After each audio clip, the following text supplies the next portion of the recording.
అనుదిన నిత్యజీవపు మాటలు. దేవుని నామానికి మహిమ కలుగునుగాక. దేవుని వాక్యాన్ని చదువుకున్నాము. మన పాపములను మనము ఒప్పుకొనిన ఎడల ఆయన నమ్మదగిన వాడును నీతిమంతుడును గనుక ఆయన మన పాపములను క్షమించి సమస్త దుర్నీతి నుండి మనలను పవిత్రులుగా చేయను. 1 యోహాను 1 అధ్యాయము 9వ వచనం. ఈ లోకములో పాపము చేయనివాడు ఒక్కడునూ లేడు. అయితే మన పాపములను మన దగ్గరే ఉంచుకుంటే అవి ఇంకా పెరుగుతూనే ఉంటాయి.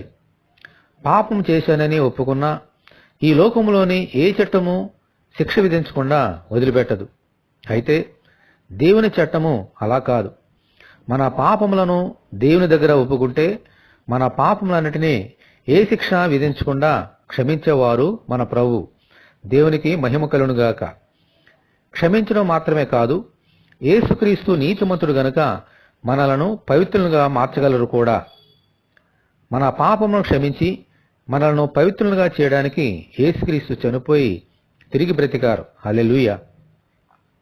మన హృదయము ఏ విషయంలో దోషారోపణ చేస్తుందో వాటినన్నిటినీ ప్రార్థనలో దేవుని ఎదుట ఒప్పుకుందాము.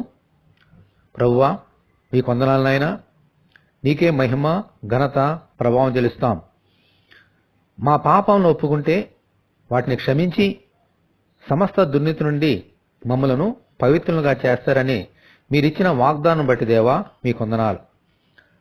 తల్లి గర్భమున పుట్టిన దినం మొదలుకొని ఈ దినం వరకు మీకు వ్యతిరేకంగా చేసిన ప్రతి పాపమును, నీ యొక్క ఆజ్ఞకు వ్యతిరేకంగా చేసిన ప్రతి పాపమును మీ ఎదుట ఒప్పుకొనిచున్నాం.